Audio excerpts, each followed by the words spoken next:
Hello, welcome to episode 71 of It's Getting Drafty in Here.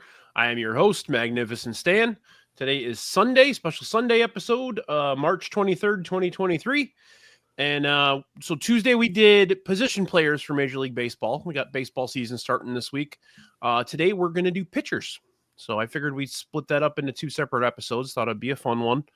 I'm just noticing I was having trouble with the actual feed for a second there, but it seems to be going now. But yeah, joining me today, we have a couple of repeat offenders here. We got our guy Brewhand Luke. What's going on, Luke? Hey man, nothing. I am healthy and ready to do this draft and did not have to get Tommy John surgery, so I'm good to go. I think we're going to see a few guys get Tommy John surgery this year for the White Sox, but we'll wait and see. Yeah. And also joining us, we got Nick Murawski's back, host of Good Guys Talk Back, as well as Sox Sober. What's up, buddy? Welcome back, man. Yeah. So I didn't need Tommy John, but I got it anyway. Just a couple weeks ago. Get it out of the way, man. Yeah, I just got it. Who knows? I could be throwing a wiffle ball. Something could happen in the next, couple seasons. I just got it out of the way. I found a doctor. Nice. Real cheap too. There's a coupon and he did it. And so I got that out of the way, which feels good. Coupon deal for Tommy John. Yeah. I like it. Oh yeah. Let's do it. Yeah. Let's do it. Best elbow surgeon in the business, giving out the buy one get ones. Yeah, best one in the southwest suburbs. It was more financial. It's just like, look, it doesn't have to be 100%, but just I want to get ahead of the game here. I believe his name was Dr. Nick Riviera. So. Hi, everybody. Yes. Hello, everybody. Well, this is Mr. McGregor with a leg for an arm and an arm for a leg. Right. So I won the lottery, one of the rare episodes where I am the lottery winner. So I get to go first here. We're picking our rotation. Basically, we got 5 starters and a closer. So no order to it. If you want to take closer early, later, whatever, you want to do it, whenever. But I'm going to go first, and I was kind of going back and forth on it. I do believe in the sophomore slump for pitchers, but I kind of feel like this guy needs to be picked first. That I don't really care if the sophomore slump happens or not. But even if the sophomore slump does happen, this guy's shit is so filthy it doesn't even matter. But Paul Skeens, number 1 pick. Phenomenal. Not a surprise there. Good for the Pirates, man. I don't know if you've got any Pirate fans in your life, but it's like, hey, it's cool that you got something to root for there. That's fun. They've got a few exciting pieces. Yeah, there. I would say so. Yeah. Jerry Jones is almost as filthy as Skeens. I mean, he needs to figure out a little bit better with his location a little bit, but yeah, I mean that whole team on the up and up. If they did spend a dime on their bats, they would probably win a pretty weak division, I think, in the National League Central. But this guy added 2 pitches and he was already unhittable. Yeah, what does he got? No, a cutter in his arsenal. Cutter, and then I know he's got the splinker, but he's also got some type of splitter as well. Lord. Yeah. It's just his general four seam is like 102. Yeah, what was his average? Some crazy like upper 90s. 98. 98 was his average velocity. Yep. One thing I do have loaded up here is the zips as well as the steamer projections as well as the 3-year numbers for everybody. So Skeens zips is not as nice to him. They think he's only going to get 30 starts, win 8 games. But he's still, if you're looking at FIP, he's still in the upper, 20 or 30 in the game. So, and that includes all relievers and everything too. So, yeah. I mean, I think he'll have a big year. Obviously you worry about a guy that throws that hard, that's that young, that, we're noticing it right now with our buddy Drew Thorpe. And who knows that their elbow or their shoulder is gonna last. You throw them in these fucking labs nowadays. They teach them how to throw 104, and you never know what's gonna happen. But yeah, I mean, I think he's far and away the best or the filthiest pitcher in the game. So. There's a reason why he got Cy Young votes as a rookie, and he's going to be one of the Cy Young favorites, I think, still this year. I mean, absolutely. I personally hope he faces the White Sox during that 108 Sox machine road trip, because that'd be great to watch him pitch, even if it is against the Sox. Yeah. So absolutely, but I mean, at least you'll get probably either him or Jones. So yes. Jared Jones is no joke, man. Awesome. I really like him just as much. So, yeah. And it's just a fun stadium. I mean, you're going to have a great time out there. It's an underrated city. Like, I went there last summer at the ballpark, and it's really like, for a smaller city, it's a very good spot in the summer to go check out. Absolutely. Yeah, I thought it was pretty walkable when I went. Just stayed relatively close to the ballpark. An easy walk with a great trek across Clemente Bridge. A lot of stuff to do around the area, and you're going to eat pretty well too. They got some nice options over there. Yep. Yeah, man. Well, you go to Pittsburgh, you got to get some pierogies. So it, and it's there. It's right there in the stadium. So it's a long line too. Shit.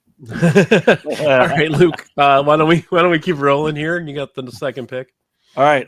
So I was kind of like you. I was like, I'm glad you got the first pick here, because it's 1A here. So I'm going with AL Cy Young Award winner Tariq Skubal. Yeah. I mean, it was kind of I was between him and Skeens, just like you were, and I was like, oh well, there's no pressure on me with the second pick, and my thought was easy now with Skubal. Just the amount of times we get to watch him pitch against the White Sox and in the AL Central, it's like he's must-watch TV when he's on. I believe I want to say you and me were actually at his debut game. That would most likely be the case. Yeah, I'm pretty sure it was like a Sunday, if I remember correctly. But he didn't look great, but you could tell that like he had stuff. Like there was something there. So. I didn't think he was going to be this good, but you know what? Detroit does a pretty good job at building these pitchers up. They did it with two other Hall of Famers, so might actually happen with him too. Yeah. Definitely far and away the best lefty in the league. So can't go wrong with that one, man. Those were both in my tops, of course, which is a no-brainer. I've got kind of like a theme going on here, So I've got a plan that right now it can work out, where this might not win me, but I've got kind of a theme that I'm trying to cobble together here. And my first rounder this is just an envious pick. I'm still so angry that this happened. And sure, some of these guys might pan out, that big word might, but what I'm seeing this guy doing in the spring, and he's playing for money. I miss Garrett Crochet, and I am taking Garrett Crochet right now. He looks like he's a man on a mission in the spring. He has given up almost nothing. And if he is, got that chip on his shoulder, which I think he does, watch out, man. I think he can be a dangerous, dangerous pitcher. I knew he would get picked. I didn't think it would go this early. Wow, that's a good one, though. I mean, that's phenomenal. Oh, you're taking all White Sox pitchers. Not necessarily. Get that Chris Flexen out of the way, brother. Oh man, Crochet was fun. Yeah. God, I'm gonna miss seeing him pitch every fifth day. Like, and his strikeout total last year, early in the season, just hammering the over every single time until the books picked up on it. And then when you saw the innings limit and the cutoff, he like pitched 1 or 2 innings and the books didn't catch up to that right away. And then you flip to take the under. Like, I mean, here's a guy that, had no business saying he wanted to be in the starting rotation, let alone get the nod on opening day. And he said it early, like in February, and everybody was like, are you goofy? Why? Yeah. That's not going to happen. And he absolutely proved it. I mean, he won it. He not only got the job, he won the job. Yeah. Yeah, we all thought Griffall was nuts. Like, Well, what? He's not gonna go get some work down there. Like, what the hell? And that was. I worry about his health still, because I mean, what he's had 5 months of health in 4 years, but it's worth the risk. I think we're going to be very happy with two of the guys we got back.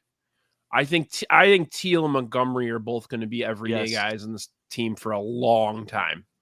Well, it's comforting to have some catcher depth, something that the Sox haven't had in a long time. And again, I bought into the rebuild in such I think most of us did, in a way that I never thought I would back in 2017, 2018. And I have to be careful, like, just for my health, to not do the same thing this time around. Yep. However, there is some excitement. Obviously, the Thorpe situation, calmed that. But, they're going to have to build around some pitching eventually. Whether it's Schultz or Smith, they're going to have to commit to some of these guys. Yeah.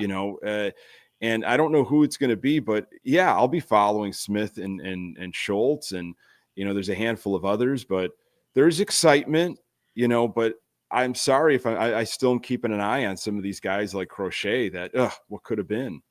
Yeah. 100%. It's the same thing as when we traded Sale, but I mean that worked out for Boston. They won once. He was kind of a drag on their payroll for a number of years, but I mean, look what he did last year. Yeah. All right, I got another one now coming my way. Yes, sir. Okay. So here, there is a connection to this one. My pick here is Zach Wheeler, and a guy that obviously was attached to the White Sox. And we know that story from years ago. Yeah. And I think his fiance or girlfriend preferred the Philadelphia area due to family connections. We definitely offered him money, like serious money. And second place in Cy Young last year. I think, I don't know. He's just a fun guy to watch, man, how he can control himself. And he stays healthy. Like, he's the most durable pitcher in baseball right now. Yeah. I can't think of someone that you can count on in this day and age of baseball with pitching. You can count on every 5 days come out there and win you a game, because that's what that guy does. I almost took him first just because of the record. Like, way up there. So solid. Yeah. He is one of my favorite pitchers in all of baseball to watch. Like Zach Wheeler Day, I'm going to MLB TV and watching his start every single time if I'm available. Like, just electric. Sam, you're cracking me up, bro. Yeah, I miss Quintana should have been on the Sox this past year. They could have afforded that. That's what they should have done, though. They should have brought in a few veterans that aren't that expensive. I mean, I like Martin Perez. I do. I also like Bryce Wilson, but they're not. Well, there is an old friend on the waiver wire as of today. Yes, from Texas that I would be very pleased with. Why not bring in Dane Dunning? Yes. Yeah. Sure. Yeah. Yeah, you could have had Johnny Cueto. You could have put him in a closer role. Yeah. I mean, with his different looks and angles that he gives you, I wouldn't want to face that late in the game. What do you got to lose? Especially when you need to get a ground ball. That guy's perfect, man. Yeah, I loved watching him pitch. Oh, he could have come out. He could have come out on a horse to end the game. You do like the Liam Hendricks light show and have him come out on a white horse, maybe a couple of reflectors on. Oh man, let's play some Last of Mohicans and. God damn it, Brooks Boyer, you're missing out, man. I mean, there needs to be, as if there's not a suggestion box somewhere at the stadium this year, there needs to be. Oh, they can't put one of those in there, man. No, that would not go well. No, they cannot. No. That would be phenomenal. No, someone would dump a full birthday shake right now. Right on. Luke, let's go round 2 here. Zach Wheeler was actually my next pick, so I got to pivot here. He was in my queue as number 1 as well. Yeah. I have to pivot here to another guy that I think is a underrated pick, but I'm going to take him anyways. He had a breakout season next year, and I really think if he's healthy throughout, like This is going to be a Cy Young contender, and I think his team's going to compete to win the AL West. I'm going with Logan Gilbert with the Mariners. I did not expect him to perform as well as he did last year, and he exceeded a lot of expectations from my end. But I was like, yeah, he's still going. He's still in the mix there, and if he does it again this year, the Mariners have some good starting pitching depth. They've got the guys. They have a lot of starting pitching depth. Like, they could give a lot of teams fits and be in the mix to win the AL West, and maybe he's a Cy Young contender. You know, Josh and Herb and I talked about this on Tuesday. They need another bat pretty damn bad. But if Julio Rodriguez, Cal Raleigh, if those two are hitting, they're in any game just because that pitching. That rotation is no joke. Yeah. Every single one of those guys in that rotation could be an ace for a lot of teams. Yep. Yeah. I mean, I don't think anybody saw Woo coming out where like that shit moves, man. Mm-hmm. Yeah. That whole rotation's good. Yep. So yeah, I like the Mariners, and this is actually not. I mean, I know Sam's a jokester, but this is not something that. Look at what the White Sox did in 2005. They rode that rotation. Yep. And were the Mariners connected this offseason to Robert Jr.? A little bit. I saw some tiny bit. Yeah. Mariners weren't that serious, or they're just. I think they like who they have in the outfield. I think they should have spent some money on a first baseman. Yeah. They should have gone and got Alonso. Because I think they like Robles. I think like what Robles brought. I think they like a Rosarena, and then obviously they have Julio. So their infield, they got a bunch of veterans that were good but haven't been good in a while, like Polanco and Crawford, and I don't even know who their first baseman's going to be. I know they signed Ty France, but rough. But all right, I got two here. I am going to go. I'm going to upset our buddy Luke here. I'm going to go Corbin Burns here. Ooh. Mm-hmm. My guy, my Diamondback. Yeah. He is, Luke is if anybody doesn't know, Luke's second team outside the White Sox is the Diamondbacks. Is that right? Okay. I have it queued up right now with the cumulative stats from the last 3 years, and he has the second most wins. Zach Wheeler was third. Yep. I'm not going to mention who's first because he hasn't been picked yet. And I don't think he's going to get picked. That's what's funny about that. But yeah, I mean he's filthy, man. Yeah. And I think in Arizona with that hitting, they got a good receiver for him. Moreno's really good catcher. Yeah. And yeah, man. I mean, what's funny is they're so good, and I'm going to segue this into my next pick. And I'm going to actually pick his teammate with my next pick. And I'm going to go with Zach Gallen as my third. I'm becoming an Arizona Diamondbacks fan. They're fun, man. Even though White Sox fans, you know what tipped me over the scale? Even though White Sox fans hate Josh Naylor, that guy is just fun. That guy is just fun to watch. They have the best second baseman in the game. Yes. Suarez learned how to hit again. Mm-hmm. I don't think Corbin Carroll's going to have another sophomore slumpish type of season. He came on August, September last year. He figured it out. And I talked about it on Monday. That team is scary. It's tough being in the NL West. Right. That's you're playing for the playoffs. They're definitely the number 2 in that division because I don't think the Giants are going to be good. Rockies obviously not, and I think the Padres took a step back because they're figuring out their payroll. But the biggest hang up for this Diamondbacks team, and this was what killed them last year and had the meltdown down the stretch to miss the playoffs, was their bullpen just absolutely shit the bed at the end of the season.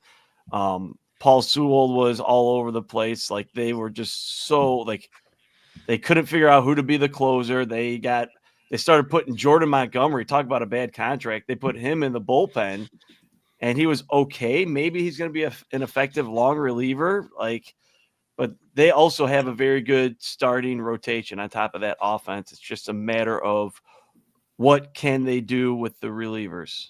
So if they get anything out of, and I said this on Tuesday too, if they get anything positive out of the two high paid lefties in their rotation, or two high paid lefty starters, yep, Eduardo and Montgomery, they already have the rest of that rotation all locked up, because Kelly's going to be solid again, obviously. Brandon Fott, and then they got Fott. Yeah, they got Mena too. That guy's gonna. No, I'm just kidding. Old friend. What up, Fletcher? That was incorrect. I'm sorry. It's not Burns who has the second most wins in the last 3 years. It's Zach Gallen. Okay. I was staring at Zach Gallen when I said it. So yeah. But Corbin Burns is 10th in wins in the last 3 years. Okay. So, and I know nobody cares about wins, but yeah, that's when you cue up the Steve Stone rant, and when he was berating Jason Benetti one evening, when Benetti tried to tell him that wins don't matter, and Stone got a little hot under the collar. Yeah. that he doesn't get mad. That never happens. No, especially not on social media. Right. Okay, I am going to stay in the NL West because it just seems like the starting pitching market. They got a lot there, man. It's awesome. I love it. I'm going to go to the Padres. I'm going to go Michael King. Ooh. That's a good one. That's an underrated one. I think he's got a lot there that we are going to see. I mean, I don't know if him or Cease was named the opening day starter. I'm unsure of that, but like I wouldn't be surprised if they still trade Cease before the season starts, just like the Sox did last year. Yeah, it could be. So, yeah. I think he's got good stuff. I was impressed with him in the playoffs a little bit last year. I mean, he's a gamer, like. So, and he's healthy now. Like, I think all the injury bugs are beyond him. He's not part of the White Sox pitching staff, so he's not getting Tommy John surgery that I know of. So, one of my buddies was bitching about Thorpe today, and I'm like, they're going to be terrible whether he's healthy or not. Let him get it done, and then when they might be better or at least a little more competitive, then he's a perfect piece to have around. All off season. Like Drew Thorpe in the story all offseason was how healthy he is, and the injury's still bothering him. He was at Sox Fest and got on stage at the Ramova Theater, and everybody, as they came on stage, was throwing T-shirts to the crowd. He just walks up there. Well, he does casual little short underhand tosses to the people in the first couple rows. And to me, I was like, I love that Luke scouting that. Just I was like, I noticed that. I'm like, see how he threw his T-shirt? Something's going on with this guy. That was totally my thought. Like, I was like, he's not, he can't do it. That's great. He's like, I love that. He's got his radar gun. He's like, that toss was only 47 miles an hour. I don't know. That was a lollipop. That's not him. He would have been firing a missile. He gets those tosses up to 88. You're going to see some serious shit. That's right. I gotta slide in a Back to the Future reference at least once. God. You know. Oh man. All right. I'm trying to have a very balanced rotation. So I've got lefty, righty. I'm going to go lefty, and I'm going to go old friend, and I don't think he's going to – well, he could fall off because he got what he wanted last year. I'm going to go Chris Sale. He did what he needed to do. He got his Cy Young. What was he? Triple Crown as well. And you could definitely feel like, you know what?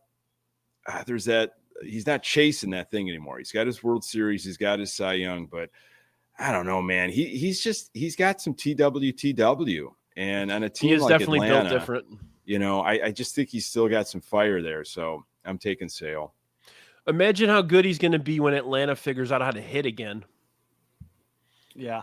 I mean, I mean, it's underrated. I think, you look at some of the things that Sox pitchers have had to go against over the last couple of years. Errors in the defense are big, but when you can get offense for your starting pitching, when you can pad something early and there isn't that pressure and a pitcher can be a little looser, it's huge, without offense. I mean, every little thing that happens, I mean, you're under stress. So that would be huge. And the psychology part of it all, yes, just easing in, and that's going to keep you healthy as well as durable. Yeah, I agree. But I mean, Atlanta just did not hit last year. Every single guy on that team that was supposed to hit, Olsen, Albies, Riley, none of those guys hit at all. The only guy that hit was the guy, the Ozuna, Yeah. And there's something like I know people don't like to track former White Sox players, and I don't obsessively track, but it's just tough to not recognize. And I mean, again, he was doing us no favors, or we weren't doing him any favors when I completely understand everything that was done years ago, but the fact that he's still doing what he's doing, obviously he had his injury issues, but I root for a guy like that. I really do. And he's got that, like you had said, he's built different, Brian. He's got that moxie, man, that tenacious, like that bulldog stuff. So, and he's such a cut up in the locker room too. So, hey now. All right. So here's my second one. Then I'm going to go with Ronaldo Lopez. No, just joking. I was going to say you're going to go Giolito here, aren't you? Chris Bassett's coming up. I'm going to go back out west. I'm going to go with a righty to keep things balanced. I'm going to go Logan Webb. Just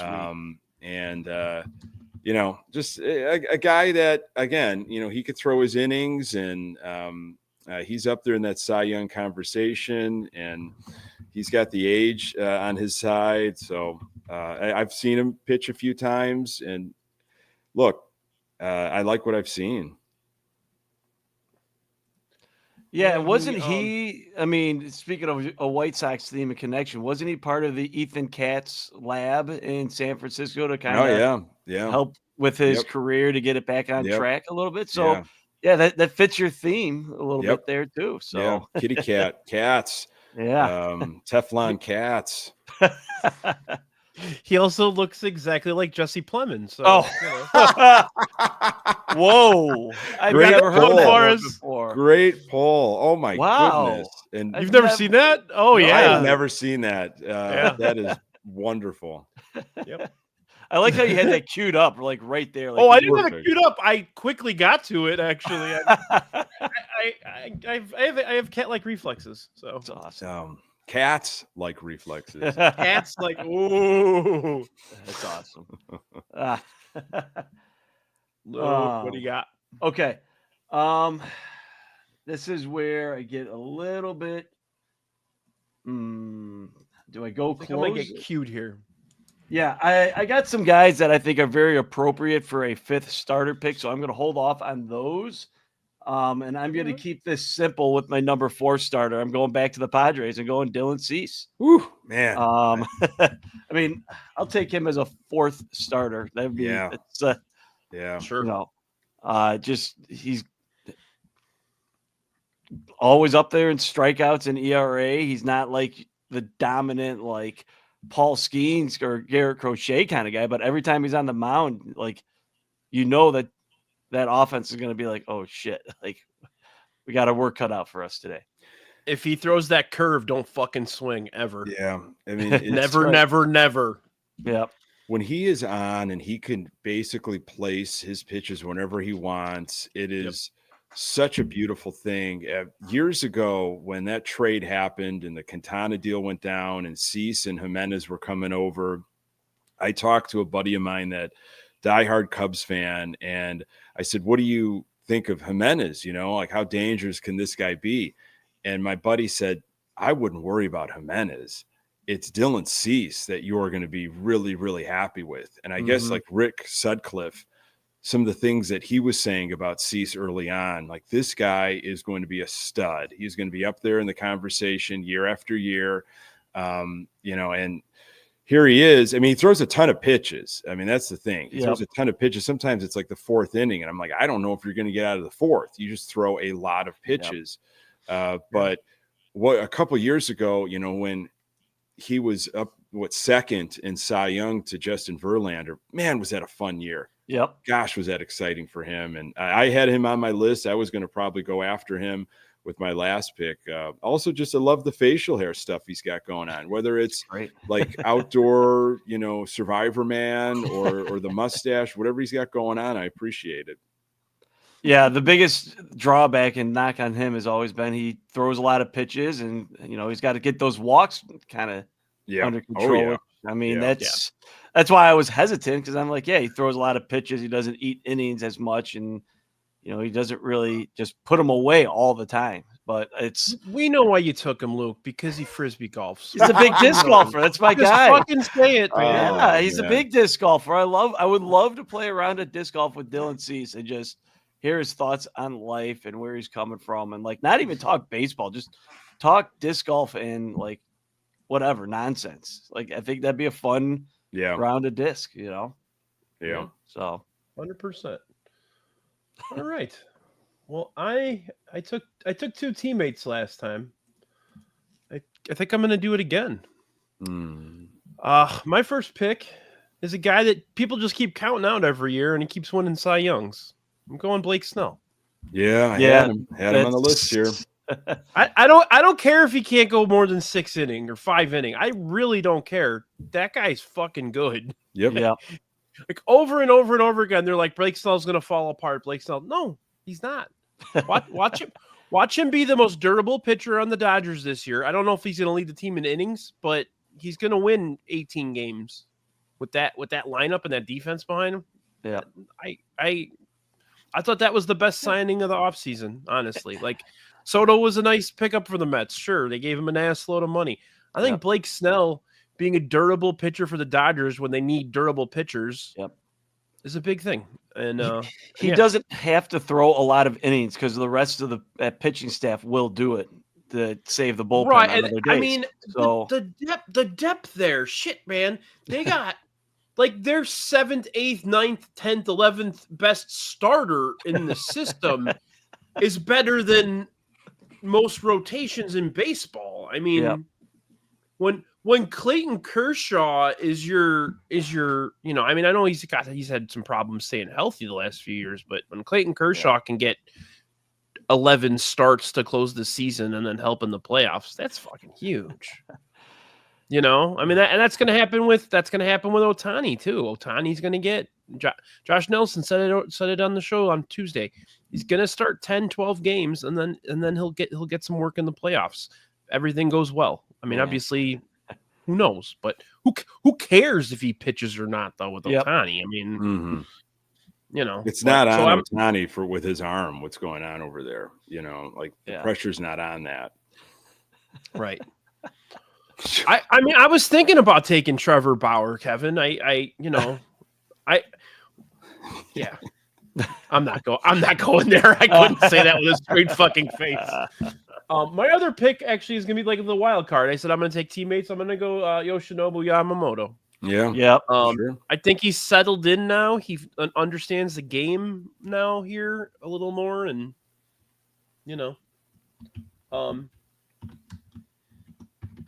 and it's funny because he's probably going to be like, I mean, I know he started the opener, but I think he's probably going to,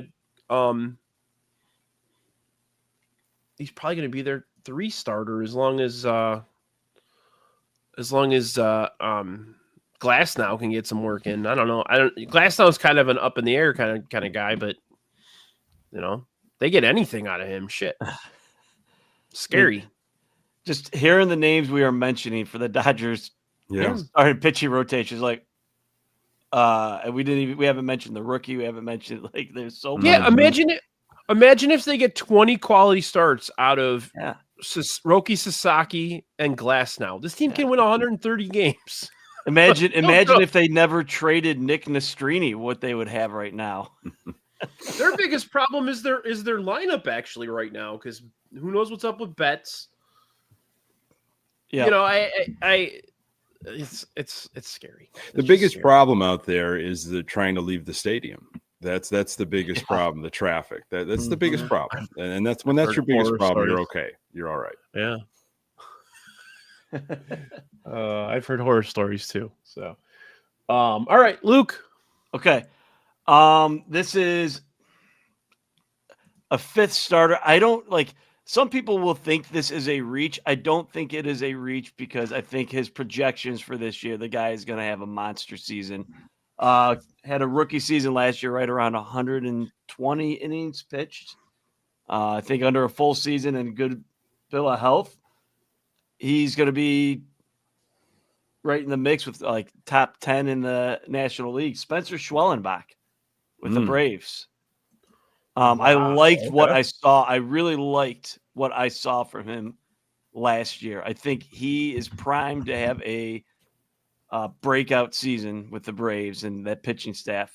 You know, the Atlanta Braves pitching staff and the coaching staff there, they seem to have a thing going where things are working out okay for, Chris Sale, Ronaldo Lopez, if he's healthy, Spencer Strider. They had Max Fried. When you said Spencer, that's who I thought you were picking. I got scared. Yes, he's on my list, and I was kind of going back and forth. I just don't know.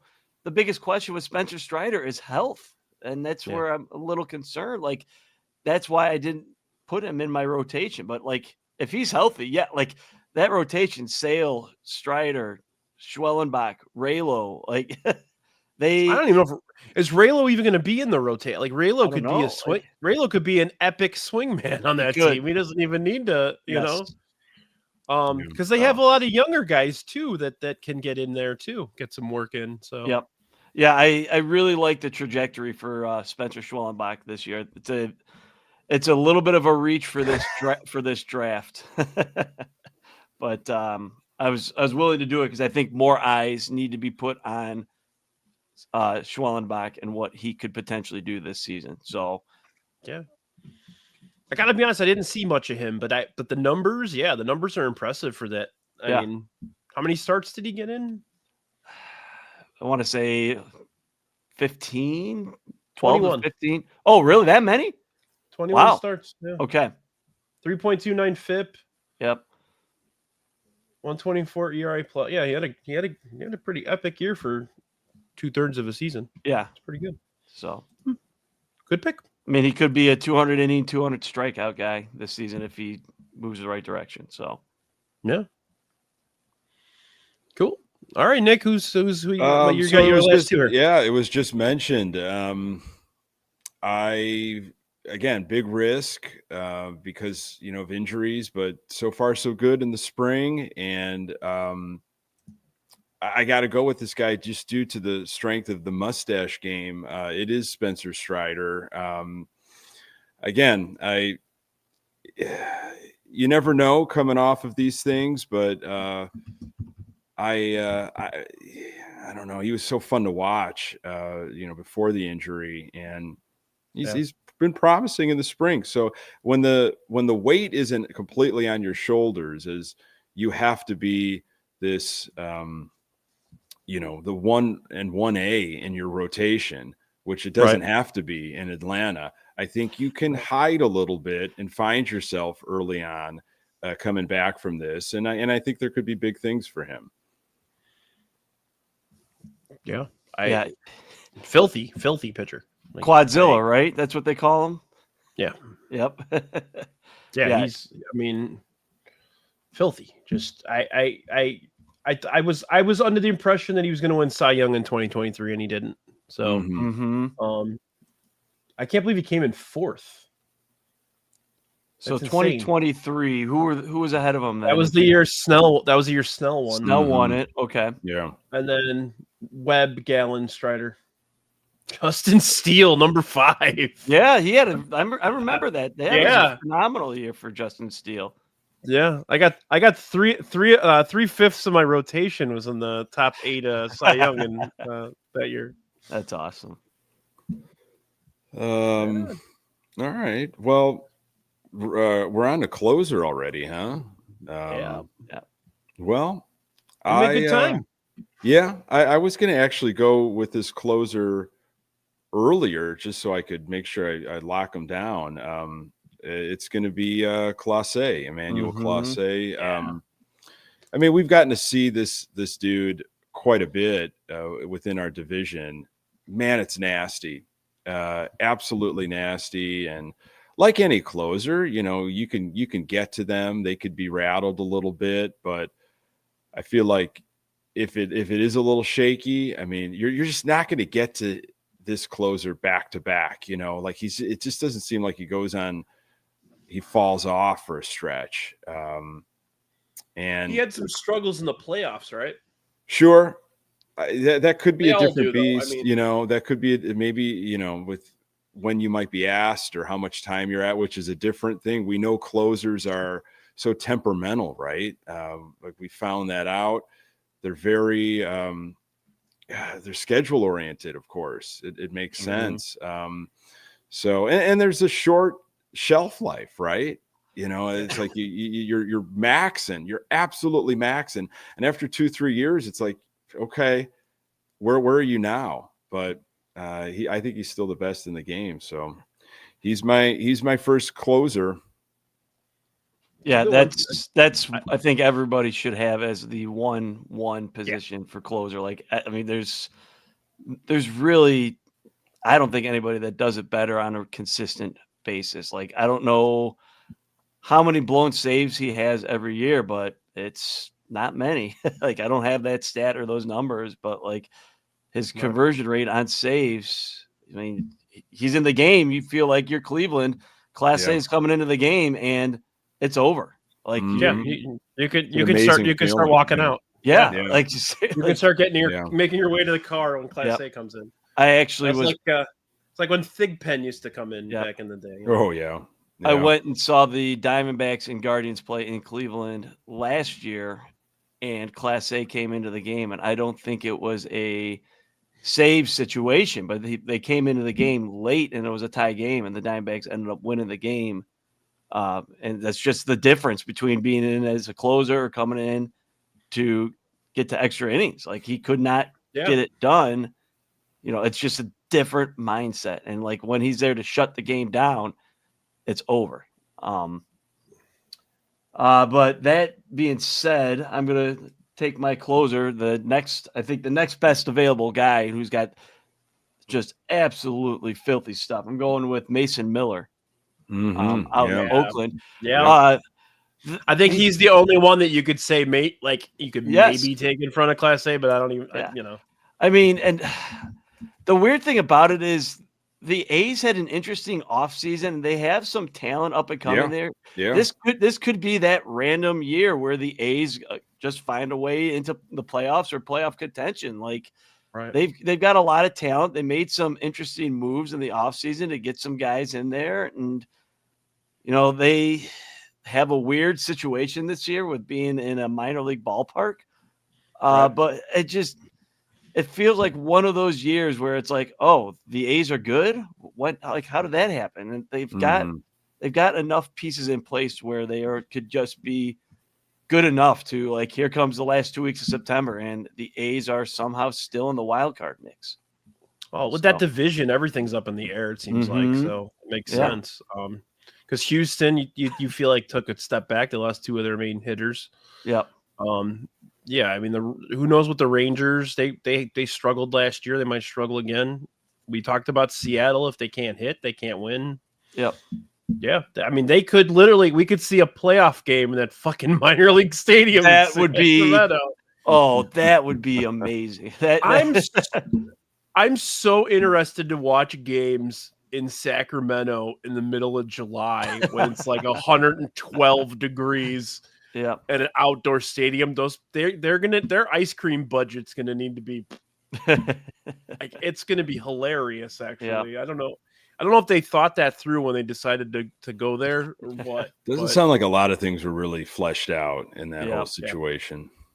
Yeah. Same with Tampa Bay. Yeah. All right. So who's the Mason Miller this year? Is it the guy in on the Angels, Joyce? The guy that just shows up and just starts mowing people down. Just kind of like he was getting there. Yeah, just a random closer on a team that is not going to win a lot of games. That could fit that. That could fit that description right there. That might be the guy. Yep.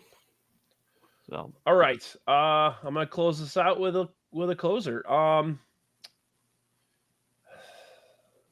Those were my 1 and 2. I mean, obviously. Yeah. Sure. I had a few. I was thinking Hader, but I'm not. No, I'm not playing that game. Then I was thinking Helsley from St. Louis. I'm gonna go Devin Williams. Yeah. Ooh, yeah. I mean, the Yankees closer, like they're gonna win a lot. He's gonna get a lot of save opportunities. So it's gonna be throwing that screwball around and just shit's gonna flutter and nobody knows where the hell it's going. Yep. Yeah. I mean, I think he's like Class A a little bit. Sometimes the mindset is a little lacking, and that's when he screws up because the stuff's there. I mean, yes. Okay, Jack, we'll start over. All right. First pick, I'm going to go with David Robertson. No. I don't even think he's signed yet. I haven't heard anything about that. Yeah, he might. Nor has Lance Lynn. I think Lance Lynn still wants to play. They were talking about the Cubs last week with Lance Lynn.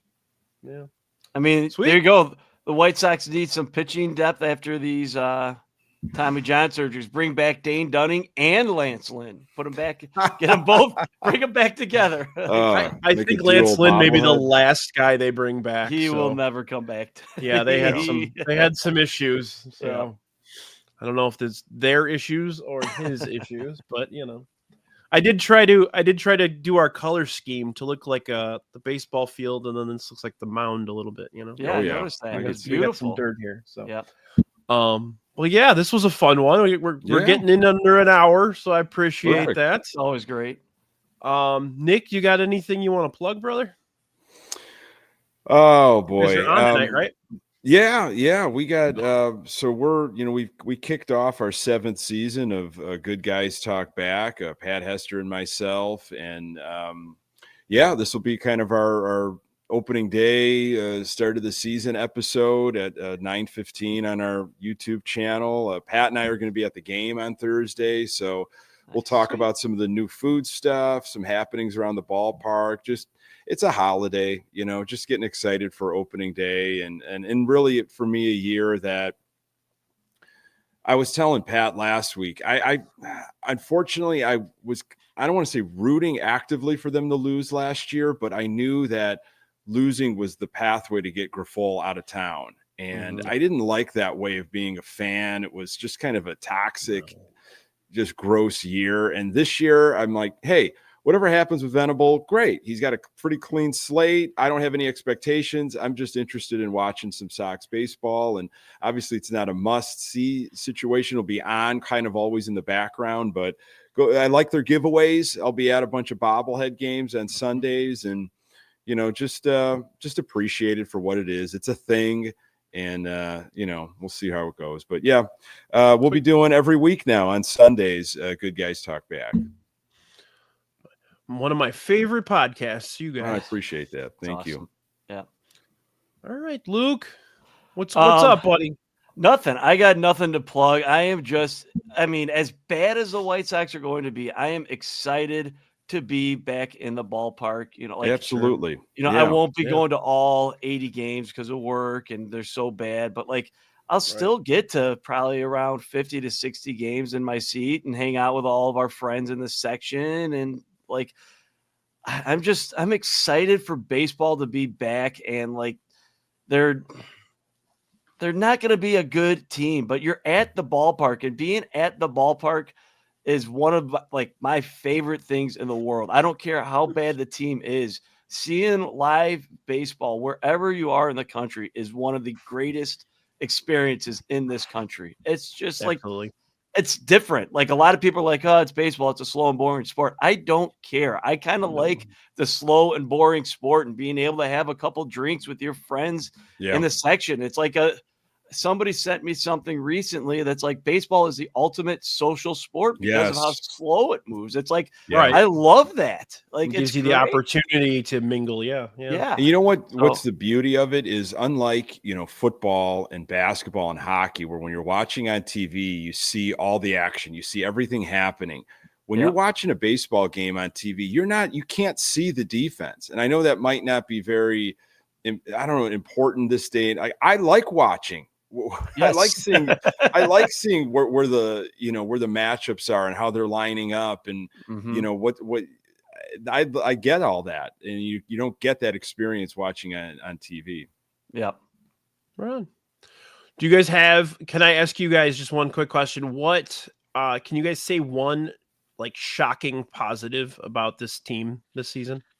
Something that's going to happen, or something you think is going to happen that is not expected, that's good?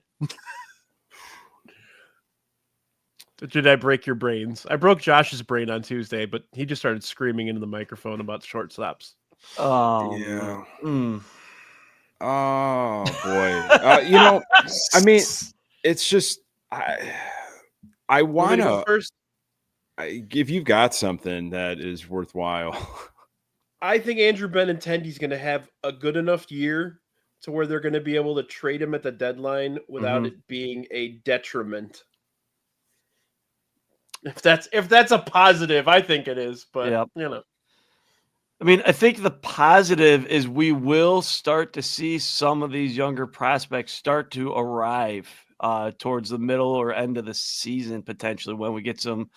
We trade off some of these other guys, and like Colson Montgomery coming up is going to be exciting. He might not perform his best right away, but that will be exciting when Colson Montgomery is in the starting lineup every day. Even if he struggles, it will still be encouraging, I think.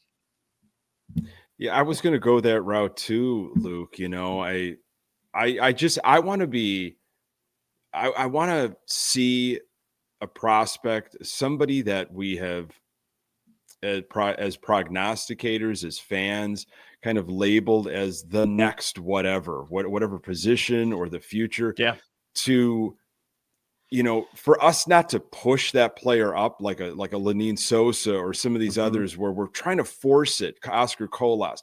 I want to see somebody win it, just absolutely take it and arrive and be that dude. And I guess I'm more of I have a lot of hope for Colson Montgomery. Who knows what's going to happen, but I'm going to, as a fan, give him a very, long rope and root for the guy, because I want to see that. I want to see a guy that we've been hearing about for several years come in and just own it and take it. And it's the person that we hoped for. So, he's going to have he's going to have a random game somewhere in the middle of the summer, and he's going to be locked in. He's going to hit like a 430-foot bomb into the seats, and everybody's going to be like, whoa, you can do that? Like, something. Can you guys do me a favor though? If he does come up early and he starts to hit and he looks good, can we all not freak the hell out and hope that it's not, Gordon Beckham again?